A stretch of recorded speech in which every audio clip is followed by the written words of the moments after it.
Combine prelim taste 4 आपण आज जिओग्राफीचे question बघूयात. क्वेश्चन नंबर 26 पासून चालू करूयात. हां, काय म्हणते बघा, जोड्या जुळवा. स्तंभ 1 मध्ये काय दिलेले आहेत, जिल्हे दिलेले आहेत आणि स्तंभ 2 मध्ये तलाव दिलेले आहेत. मग एक क्वेश्चन आपल्याला लेक्स, तळी किंवा जलाशय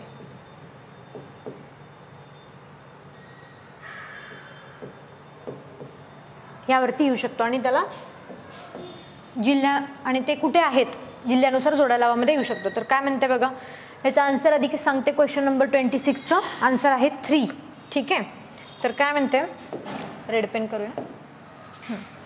चंद्रपूर भंडारा म्हणजे पूर्वेकडील 2 जिल्हे घेतले आहेत आणि 2 जिल्हे आपल्या कोकणातले घेतले आहेत. ठीक आहे, तर आपल्याला चंद्रपूरमध्ये 3 नंबर चंद्रपूरमध्ये कोणतं तलाव आहे बरं?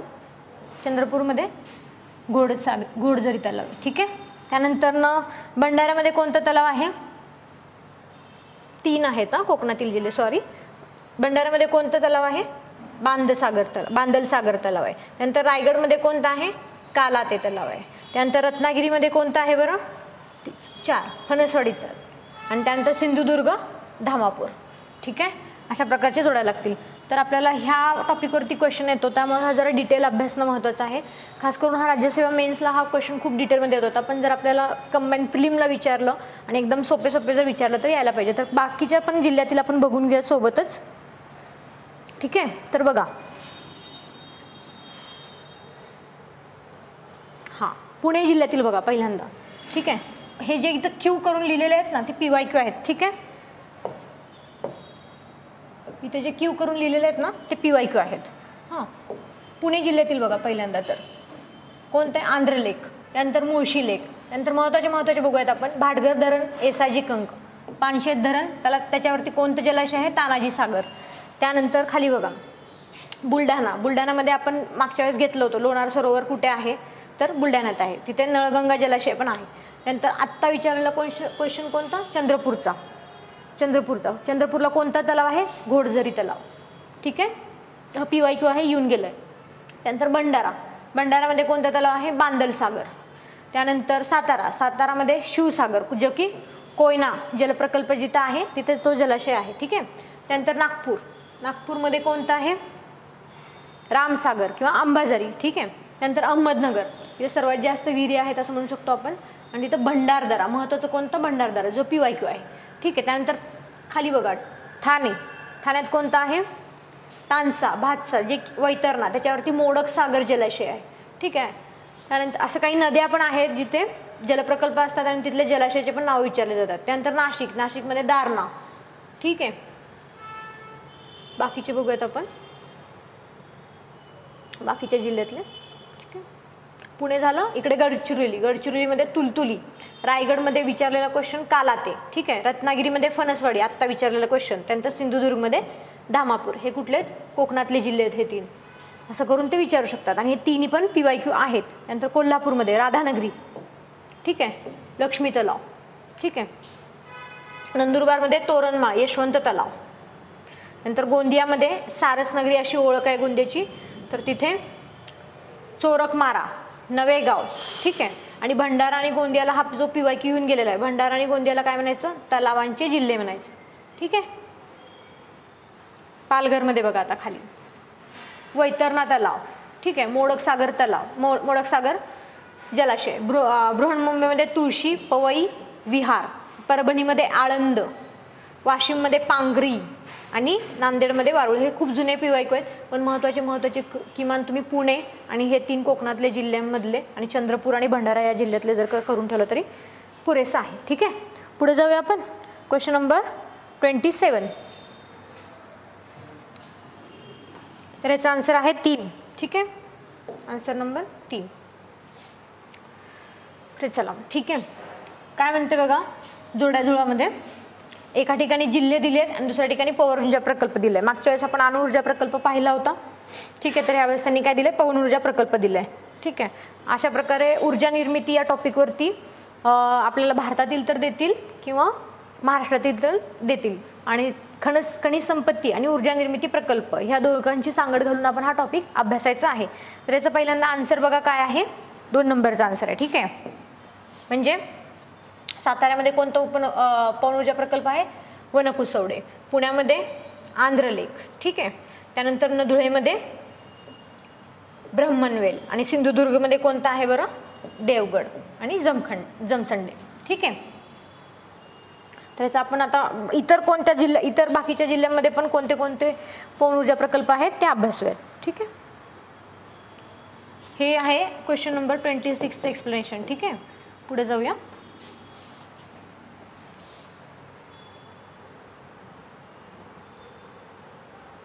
पवन ऊर्जा. हां ठीक आहे, बघा आपण हा तंत्रज्ञान कोणत्या देशाकडून जर घेतला आहे असं विचारलं तर डेन्मार्क देशाकडून घेतलं. ठीक आहे, हे सगळं आपल्या सौदीच्या पुस्तकामध्ये दिलेलं आहे थोडंफार. तुम्ही बाकीचं न करता जर का फक्त जिल्हे आणि त्यामध्ये कोणते पवन ऊर्जा प्रकल्प जर आहेत हे जरी केलं तरी खूप झालं.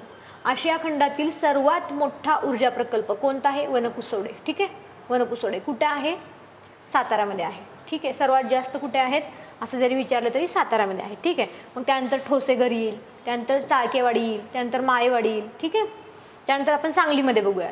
सांगलीमध्ये कुठे येतं, गुढे पाचगणी, ढालगाव येथे पण पवन ऊर्जा प्रकल्प आहेत. त्यानंतर अहमदनगरमध्ये म्हणजे आता सध्याचं अहिल्यानगर,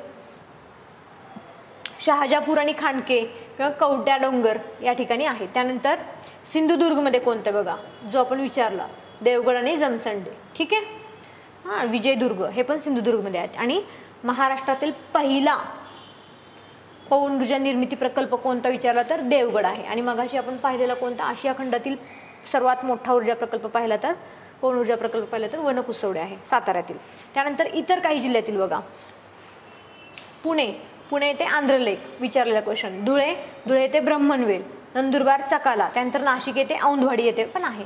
बाकीचे पण पवन ऊर्जा प्रकल्प किंवा इतर ऊर्जा निर्मिती प्रकल्प, औष्णिक ऊर्जा निर्मिती प्रकल्प असू दे वगैरे ते पण आपल्याला अभ्यासायचे आहेत या टॉपिकसोबत. त्यानंतर आता आपण पुढच्या क्वेश्चनकडे वळूयात. Question number 28. हां, तर हे कोणत्या क्वेश्चनचं आपलं एक्सप्लेनेशन आहे बरं, question number 27. Okay, question number 27. ठीक आहे, आता 28 कडे जाऊया आपण. याचा आन्सर काय आहे, ऑप्शन नंबर 2. पुढे बघा काय म्हणताय, क्वेश्चन नंबर 28. कोकणातील नद्या अतिवेगाने वाहतात, बरोबर आहे, तर त्याची काही कारणे दिली आहेत, त्यातील योग्य कारणे ओळखा असं म्हणलं. ठीक आहे, आता काय म्हणतंय, कोकणातील नद्या कशा वाहतात, आपण जर का हे असं महाराष्ट्राची पश्चिम किनारपट्टी आहे आणि हे जे आहे ते सह्याद्रीची रांग आहे समजूयात, तर इथून आपल्या ह्या नद्या अशा वाहतात, पश्चिमेकडे वाहतात. ठीक आहे, ही रुंदी पण आपण करायला पाहिजे बरं का. ही रुंदी, कोकण किनारपट्टीची रुंदी किती, 30 ते 60 किलोमीटर आहे जवळपास. ठीक आहे, हां, तर काय म्हणते बघा, सह्याद्री पर्वताचा पश्चिमेकडील उतार तीव्र आहे. हा झाला समजा आपला सह्याद्री पर्वत, ही पश्चिम किनारपट्टी आणि हा आपला सह्याद्री पर्वत. सह्याद्री पर्वताचा पश्चिमेकडे हे वेस्ट आणि हे ईस्ट, पश्चिमेकडील उतार तीव्र आहे. बरोबर आहे का, हो बरोबर आहे. ठीक आहे, कोकण किनारपट्टीची रुंदी 30 ते 60 किलोमीटर आहे. बरोबर आहे. नद्या लांबीने आखूड टप्प्यांच्या आहेत. बरोबर आहे. नद्यांचे पात्र रुंद आणि विस्तीर्ण आणि विस्तृत आहेत. कसं असेल बरं, जर का त्या आखूड टप्प्यांच्या असतील, हे जर बरोबर असेल तर हे बरोबर असेल का, नाही, हे चूक आहे. त्यामुळे आन्सर काय येईल बरं, अ ब ख. 28चा आन्सर काय येईल, ऑप्शन नंबर 4 येईल. हां, तर काय म्हणलं आपण, हा जर सह्याद्री पर्वत आहे, हा सह्याद्री आहे. ठीक आहे, हा जर सह्याद्री पर्वत आहे तर इथून वाहणाऱ्या ज्या नद्या आहेत तर इकडचा उतार तीव्र असणार आहे आणि इकडचा उतार कसा असणार आहे, मंद असणार आहे सह्याद्री पर्वताचा. आणि त्यामुळेच ह्या एकदम वेगाने वाहतात. प्रश्नातच दिलेला आहे, नद्या अतिवेगाने वाहतात. ठीक आहे, हां, त्यामुळे उतार तीव्र असणार आहे. त्यानंतर आखूड टप्प्यांच्या बरोबर आहे, कमी किलोमीटर लांबीच्या असणार आहेत का, तर हा जो मधला पट्टा आहे तो स्वतः 30 ते 60 किलोमीटरचा आहे. त्यामुळं या जास्त लांबीच्या असतील का बरं, नाही.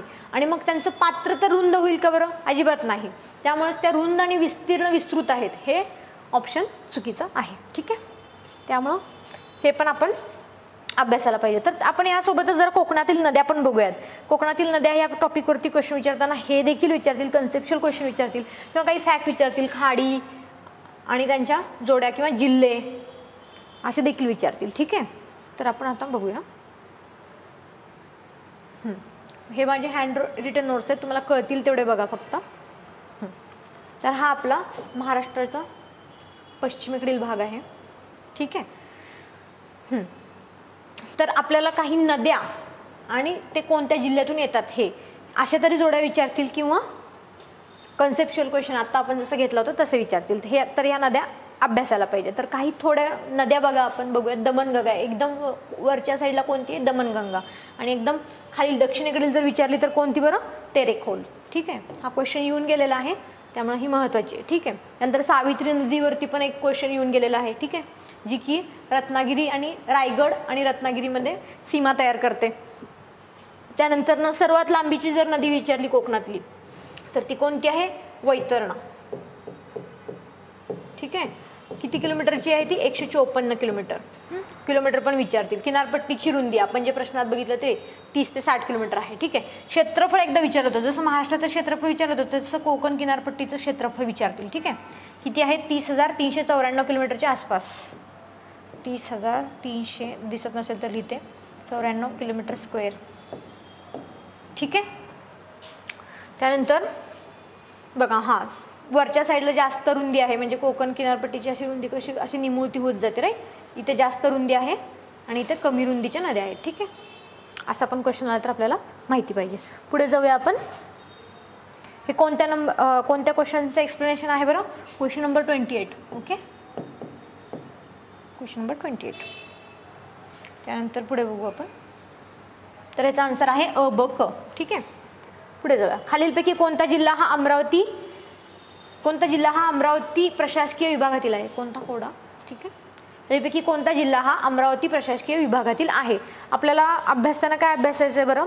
प्रशासकीय विभाग आणि त्यातील जिल्हे. प्रत्येक प्रशासकीय विभागात किती जिल्हे आहेत, किती तालुके आहेत, असा देखील एखादा क्वेश्चन जोड्या लावायला येऊ शकतो किंवा एखादा जिल्हा देतील, एखादा तालुका देतील आणि तो कोणत्या जिल्ह्यातील आहे किंवा कोणत्या प्रशासकीय विभागातील आहे असा क्वेश्चन विचारतील. मागच्या वेळेस त्यांनी विचारलेला होता बीड हा जिल्हा कोणत्या प्रशासकीय विभागातील आहे म्हणून, ठीक आहे.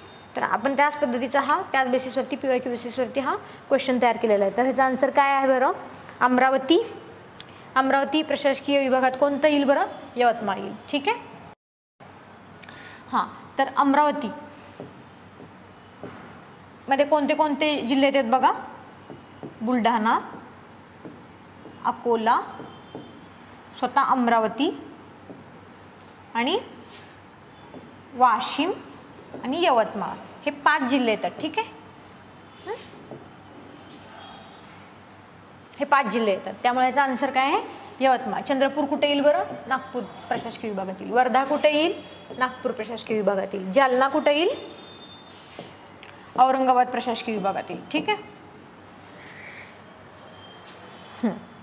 तर बघा, आपण थोडे प्रशासकीय विभागात बघूयात. एक महाराष्ट्राचा मॅप घ्यायचा, प्रशासकीय विभागानुसार त्या ठिकाणी जिल्हे लिहून ठेवायचे, ठीक आहे. हां, हे आता तुम्हाला हँड रिटन नोट्स आहे बघा, किती समजतंय महाराष्ट्राचा मॅप तुम्हाला. थोडं मिनिमाइज करते मी, ठीक आहे. हाताने काढून घ्यायचं आणि पटपट लिहून घ्यायचे बाकीच्या गोष्टी, ठीक आहे. हा आपला महाराष्ट्र आहे, ठीक आहे. इथे बघा, हा आपला महाराष्ट्र. थिक बॉर्डर काढते मुद्दाम तुम्हाला लक्षात येण्यासाठी. एक्झॅक्ट काढायला पाहिजे असं काय नाही, आपला महाराष्ट्र करून घेतला. तर हा बघा, नाशिक एक प्रशासकीय विभाग आहे. टोटल किती प्रशासकीय विभाग आहेत? औरंगाबाद, नाशिक, पुणे, नागपूर, अमरावती, कोकण, 6 प्रशासकीय विभाग आहेत, ठीक आहे. हा नाशिक, हा औरंगाबाद, अमरावती, नागपूर, पुणे आणि कोकणाचा जो भाग आहे तो त्याच्यामधला मुंबई उपनगर, ठीक आहे. हे त्याचे मुख्यालय आहेत. मग त्यानंतर आपल्याला विचारलं होतं कोणतं क्वेश्चन? अमरावती प्रशासकीय विभागामध्ये कोणता जिल्हा येतो? तर बघा, अमरावती प्रशासकीय विभाग इथे बघा,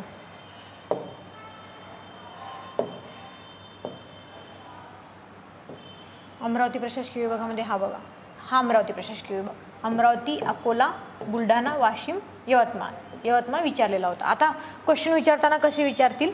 तर कोणता जिल्हा आपल्याला एकदा विचारलं होतं, कोणता जिल्हा क्षेत्रफळानुसार मोठा आहे आणि कोणता जिल्हा क्षेत्रफळानुसार क्षेत्रफळानुसार लहान मोठा जिल्हा असं देखील आपल्याला प्रत्येक प्रशासकीय विभागातून करून ठेवायचं आहे. ठीक आहे, क्षेत्रफळानुसार लहान मोठा जिल्हा पण आपल्याला करून ठेवायचा आहे. ठीक आहे, त्यानंतर बघा बाकीचे पण बघूयात आपण. नाशिकमध्ये कोणते कोणते आहेत? नाशिक, अमरावती, धुळे, जळगाव, नंदुरबार. ठीक आहे, अमरावती म्हणजे अहिल्यानगर सध्याचा. ठीक आहे, नंतर औरंगाबाद, छत्रपती संभाजीनगर हा एक जिल्हा आहे. जालना, हिंगोली, बीड, परभणी, नांदेड, उस्मानाबाद, लातूर म्हणजे हेच आता काय झालं, धाराशिव झाले. ठीक आहे, त्यानंतर पुण्यामध्ये बघा सातारा, सांगली, सोलापूर, कोल्हापूर. ठीक आहे, त्यानंतर कोकणामध्ये बघा मुंबई शहर, मुंबई उपनगर, पालघर, ठाणे, रायगड, रत्नागिरी, सिंधुदुर्ग. ठीक आहे, किती 1 2 3 4 5 6 7 इथे 7 आहेत, पण इथे किती आहेत? 1 2 3 4 5 6 7 8 आहेत. मग सर्वात जास्त जिल्हे कोणत्या प्रशासकीय विभागात असं विचारतील तर ते आपल्याला लक्षात यायला हवं. बाकीचे पण मी गोष्टी सांगितले कसं कसं क्वेश्चन येऊ शकतो. क्षेत्रफळानुसार लहान मोठा लावा असं म्हणू शकतात, किंवा प्रशासकीय तालुक्यांच्या दृष्टीने देखील विचारतील, तर तोही आपण करून घ्यायचा आहे. बघा प्रशासकीय तालुक्यांच्या दृष्टीने पहिले 3 जर विचारले तर आपल्याला लक्षात पाहिजे. औरंगाबाद इथे किती तालुके आहेत बरं? 76 आहेत. ठीक आहे, औरंगाबादमध्ये 76 आहेत. नंतर नागपूरमध्ये 64 आहेत आणि पुण्यामध्ये किती आहेत? 58 आहेत. ठीक आहे, 76, 64, 58 पहिले 3 जरी लक्षात ठेवले तरी पुरेसं आहे. तर क्वेश्चन नंबर हे कशाचं एक्सप्लेनेशन आहे बरं? क्वेश्चन नंबर 29चं एक्सप्लेनेशन होते. बघा लक्षात येतं का? बाकीच्या पण जर का गोष्टी तुम्हाला महत्त्वाच्या वाटत असतील इतर, तर ते पण तुम्ही नोट डाऊन करून घ्या त्यावेळेस. ठीक आहे, सुरुवातीला 4 होते, हा पण क्वेश्चन विचारून गेला ना. सुरुवातीला 4 होते, आता सध्या किती आहेत? 6 आहेत. ठीक आहे, आता आपण बघूया.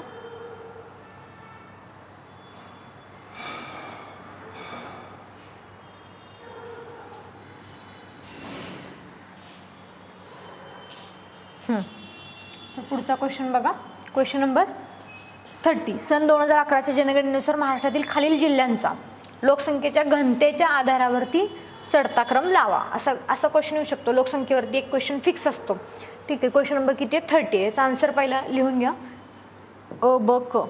ठीक आहे, कसा लावा म्हणलं त्यांनी? चढता क्रम लावा. इथं लक्ष द्यायचं, चढता विचारला आहे, उतरता विचारला आहे, कशा पद्धतीने विचारला आहे तो आपण क्वेश्चन लक्षात घेतला पाहिजे पहिली इतर गोष्ट. आणि लोकसंख्येवरती एक क्वेश्चन फिक्स येतो बाललिंग गुणोत्तरावरती. आता आपण ग्रुप सीच्या मेन्सला पाहिला परवा दिवशी जो झाला पेपर, तर एक बाललिंग गुणोत्तरावरती क्वेश्चन आलेला आहे. तर तसा लिंग गुणोत्तर, बाललिंग गुणोत्तर, घनता किंवा लोकसंख्येतील दशवार्षिक वाढ यावरती एखादा क्वेश्चन येऊ शकतो. महाराष्ट्राच्या दृष्टिकोनातून आला तर तो आपण अभ्यासायला पाहिजे. तर आपण बघूया पहिले 5 आणि शेवटचे 5 कोणते आहेत ते बघूया आपण. ठीक आहे, क्वेश्चन नंबर 30चं एक्सप्लेनेशन बघणार आहे आपण. ओके,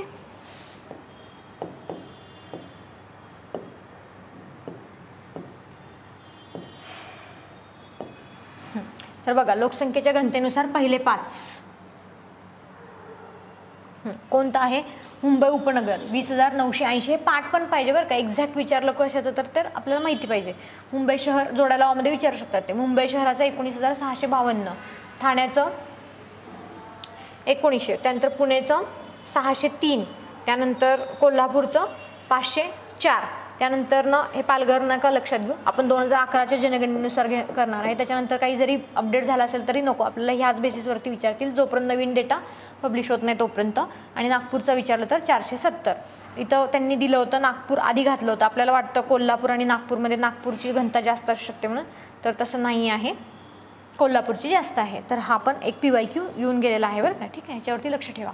आणि आता आपण जो क्वेश्चन विचारला तर तो नेमका गडचिरोली, सिंधुदुर्ग, चंद्रपूर. ठीक आहे, गडचिरोलीचं 74, सिंधुदुर्ग 163, चंद्रपूर 193, नंतर रत्नागिरी 197, यवतमाळ 204. पहिले 5 तरी आपल्याला माहिती पाहिजे. ठीक आहे, काहीतरी ट्रिक करायची त्याच्या साईडला आणि ते लिहून घ्यायचं आणि त्या ठिकाणी क्वेश्चनच्या ठिकाणी लिहून गेलं तर आपल्याला सोपं जातं रिव्हिजन करताना. ठीक आहे, पुढे जाऊया आपण.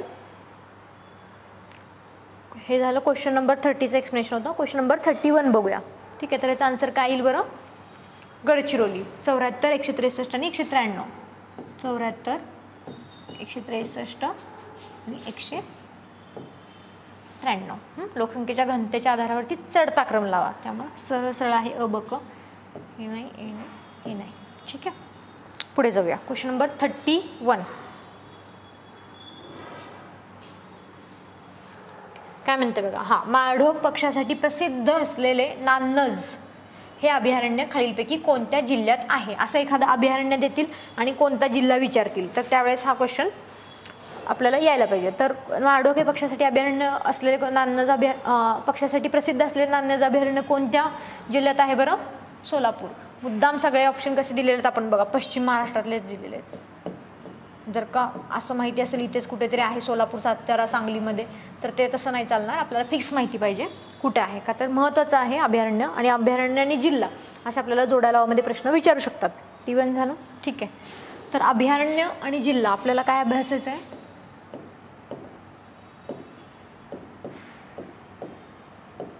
तर हा प्रश्न मी तुम्हाला होमवर्कसाठी देते, तर तुम्ही याचे शॉर्ट नोट्स काढा आणि नेक्स्ट टाइम पण आपण हा क्वेश्चन टेस्ट सिरीजमध्ये घेणार आहे, तेव्हा आपण डिटेलमध्ये अभ्यासूयात अभयारण्य आणि जिल्हा.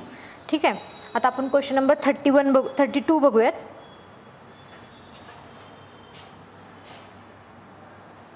ठीक आहे, क्वेश्चन माझा आन्सर काय आहे? सोलापूर. क्वेश्चन नंबर 32 बघा. हा, आपण मागच्या वेळेस खूप डिटेलमध्ये केलेलं आहे बरं काय. नर्मदा आणि महानदी आपण असं बघितलं होतं. इथे मैकल टेकडे आहेत,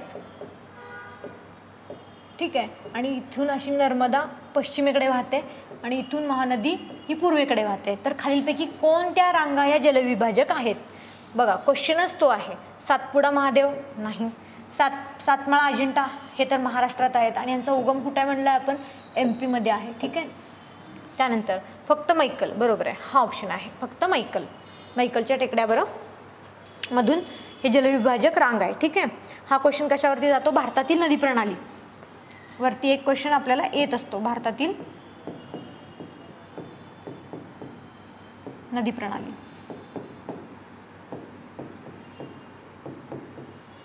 ठीक आहे, नर्मदा आणि महानदी किंवा आपल्याला महाराष्ट्राच्या बाबतीत अभ्यासताना नर्मदा आणि तापी या दोन नद्या तरी किमान ज्या पश्चिमेकडे वाहत जातात त्या डिटेलमध्ये अभ्यासाच्या आहेत.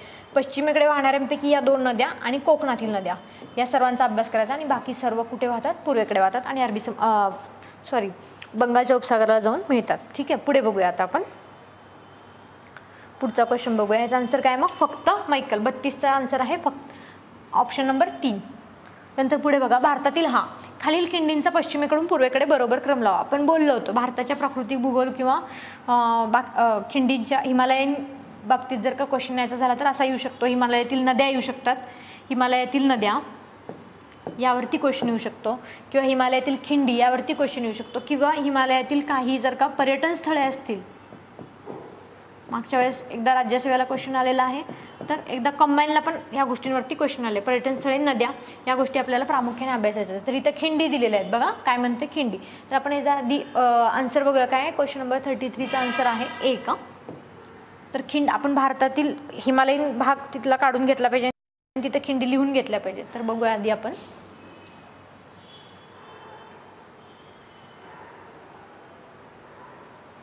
बघा आता तुम्हाला दिसतंय का बघा, इथे मी आधी बॉर्डर काढते, भारताची उत्तर बॉर्डर काढते. ठीक आहे, तर ही बघा,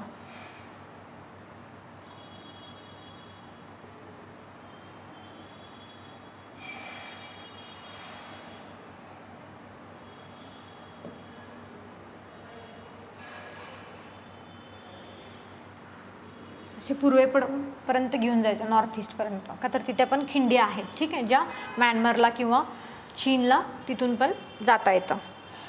तर आता आपण बघूयात.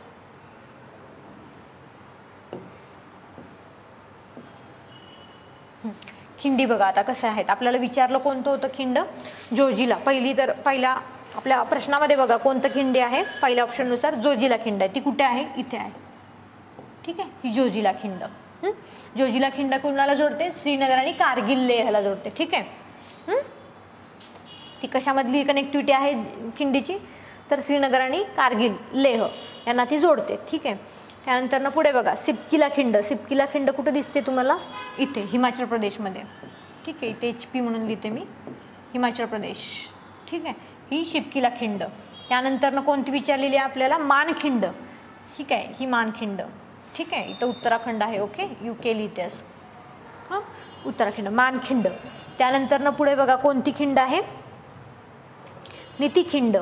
त्याच्या खाली आपल्याला विचारलं काय होतं बरं प्रश्न? पश्चिमेकडून पूर्वेकडे जाताना, म्हणजे हे इकडून पश्चिमेकडून अशी पूर्वेकडे जाताना कोणत्या कोणत्या खिंडी लागतात.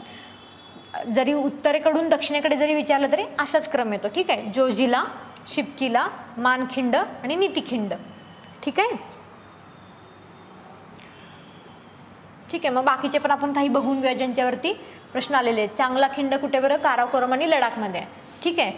त्यानंतर बारालाच्या कशामध्ये आहे? मनाली आणि लेहमध्ये आहे. ठीक आहे, ही बारालाच्या. ठीक आहे. त्यानंतर काराकोरम कशासाठी आहे बरं? ही इथे काराकोरम लडाख आणि चीनमध्ये आहे. ठीक आहे, आणि या साईडचे आपण पूर्वेकडील बघायला पाहिजे. कोणते आहे? जेलेपला आहे, इथं नथुला आहे, इथं बोमदिला आहे. ठीक आहे, इथं दिहांग आहे आणि इथं लिखापानी आहे. ठीक आहे, अशा पद्धतीचे आपण अभ्यासाला पाहिजेत. आणि त्यासोबतच आपल्याला जर का समजा काही पुढे भारताच्या ह्याच्या भूगोलावरती क्वेश्चन येताना जर का गुरु शिखरांवरती आले तर पुढचा क्वेश्चन आपण तोच बघणार आहे, तर तोही अभ्यासाचा आहे. हा क्वेश्चन नंबर कोणता आहे बरं? क्वेश्चन नंबर 33चं एक्सप्लेनेशन आहे. ठीक आहे, क्वेश्चन नंबर 34. मग ह्याचा आन्सर काय येईल? जोजिला खिंड, सिपकीला खिंड, मानखिंड आणि नितीखिंड. ठीक आहे, पहिला जरी तुम्हाला कळलं असतं जम्मू काश्मीरच्या भागामध्ये जोजिला खिंड आहे, तरी तुम्ही पश्चिमेकडून जाताना पहिल्यांदा हा लावला असता. ठीक आहे, एका आन्सरवरून देखील पूर्ण क्वेश्चनचं आन्सर निघू शकतो. त्यानंतर आपण 34 क्वेश्चन नंबर बघूया. क्वेश्चन नंबर 34 हा काय म्हणते बघा? जोड्याजोळा म्हणते शिखरे आणि पर्वतरांगा. असा एखादा क्वेश्चन येतो, शिखरे आणि पर्वतरांगा. फक्त हे कोणते भागातील शिखरे आहेत? तर ह्या पूर्ण भारतातील आहेत, फक्त महाराष्ट्रातील नाही. आपण तो मागच्या वेळेस बघितलं हे क्वेश्चन, हे पूर्ण भारतातील आहेत. ठीक आहे, त्याचा आधी आन्सर बघा 34चं काय म्हणते? Answer number 4. ठीक आहे,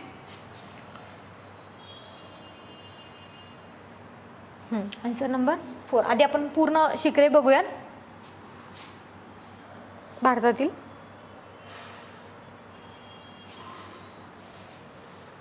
महत्वाची शिखरे बघा, पठारावरील पर्वतरांग आणि उंच शिखरे.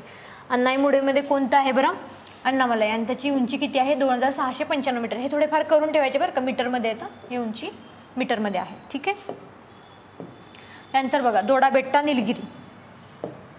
दोडाबेट्टा हे उंच शिखर कशातलं बरं? निलगिरी पर्वतरांगामधलं आहे. ठीक आहे. त्यानंतर माकुर्णी हे कुठलं आहे बरं? निलगिरी पर्वतरांगामधलं. त्यानंतर कुद्रेमुख कर्नाटकामध्ये. सह्याद्री मध्य, सह्याद्रीचे 3 भाग पडतात, उत्तर, मध्य आणि दक्षिण. तर सह्याद्री मध्यमधला हा उंच शिखर कोणता आहे? कुद्रेमुख, कर्नाटकमध्ये येतो. ठीक आहे. गुरुशिखर राजस्थानमध्ये अरोली पर्वतरांगामध्ये येतो. आपल्याला विचारलेले बघा. नंतर कळसुबाई आपल्याला माहिती सह्याद्री उत्तरेला येतो. ठीक आहे. नंतर धूपगड सातपुडा पर्वतरांगा येतो आणि अस्तंबा सातपुडा पर्वतरांगेमध्ये येतो. ठीक आहे. फक्त ह्याच्यामध्ये फरक काय आहे? तर सातपुड्याची जी पुढे रांग निघते महादेव रांग, तर तिथे धूपगड असतो, आणि अस्तंबा ही पर्वतरांग जी आहे सातपुडा मेन पर्वतरांग, त्याच्यातली जी तोरणमाळ रांग आहे त्याच्यामध्ये असतो. ठीक आहे. आपल्याला जर आशय जोड्या लावामध्ये जरी विचारलं पश्चिम घाट दक्षिण सह्याद्रीमध्ये कोणता सगळ्यात मोठा आहे बरं? तर अन्नाईमुडी 2695 मीटर. निलगिरीमध्ये दोडाबेट्टा, पूर्व घाटेत जिंदावेडा, सातपुडामध्ये धूपगड आणि विंध्यमध्ये सद्भावनागड किंवा काळुबारगड. ठीक आहे. तर ह्याचा आन्सर बघा काय येईल बरं? 1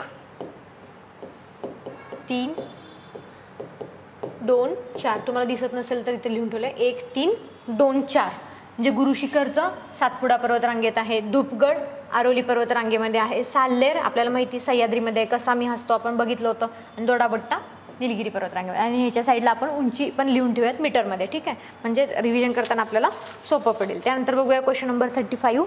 हे क्वेश्चन नंबर 34चा आन्सर काय? 4. ठीक आहे. त्यानंतर बघूया क्वेश्चन नंबर 35. क्वेश्चन नंबर 35 काय म्हणते बघा? योग्य जोडा लावा. इथं पण आता स्थलांतरित शेती खूप वेळा क्वेश्चन आलेला आहे ह्याच्यावरती. कंबाईन प्रिलिमला येतो, राज्यसेवा प्रिलिमला येतो, राज्यसेवा मेन्सला येतो, कंबाईन मेन्सला येतो. हा क्वेश्चन स्थलांतरित शेतीवरती भूगोलावरती एक क्वेश्चन अपेक्षितच असतो प्रत्येक वेळेस. तर हा आपण स्थलांतरित शेती आणि देश म्हणजे आंतरराष्ट्रीय लेवलला बघितलाय. कदाचित आपल्याला पुढे जाऊन भारतातील स्थलांतरित शेती आणि तेथील राज्य असं पण क्वेश्चन विचारू शकतात, का ठिकठिकाणी काय म्हणतात स्थलांतरित शेतीला प्रत्येक देशामध्ये. तर हा क्वेश्चन पण PYQ बेस्ड आहे. तर याचा आन्सर बघा आधी काय आहे, 2 सरळ सरळ दिलेलं आहे, 1 2 3 4. ब्राझील रोका, चेना श्रीलंका, मसोले झेरे आणि लडांग मलेशिया. ठीक आहे, ठीक आहे, अशा पद्धतीने हे जोडायला लागतात. तर आपण काही महत्त्वाचे स्थलांतरित शेतीचे नावं आणि देश बघूयात ज्याच्यावरती PYQ येऊन गेलेला आहे आतापर्यंत.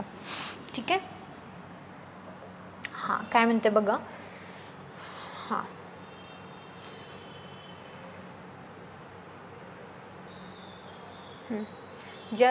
त्याला सोडून क्वेश्चन मधले सोडून बघा. थायलंडमध्ये काय म्हणतात स्थलांतरित शेतीला, तमराई म्हणतात. हा क्वेश्चन नंबर कोणता चालू आहे, क्वेश्चन नंबर 35 चालू आहे बरं का. ही काय आहेत सर्व, तर स्थलांतरित शेतीची नावं आहेत.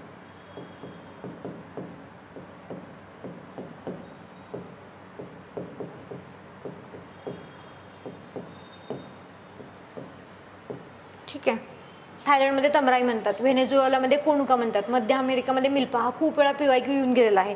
इंडोनेशियामध्ये लडांग. ठीक आहे, व्हिएतनाममध्ये रे, फिलिपाईन्समध्ये कैंगिन, जपानमध्ये कारेन, मादागास्करमध्ये टॅव्ही.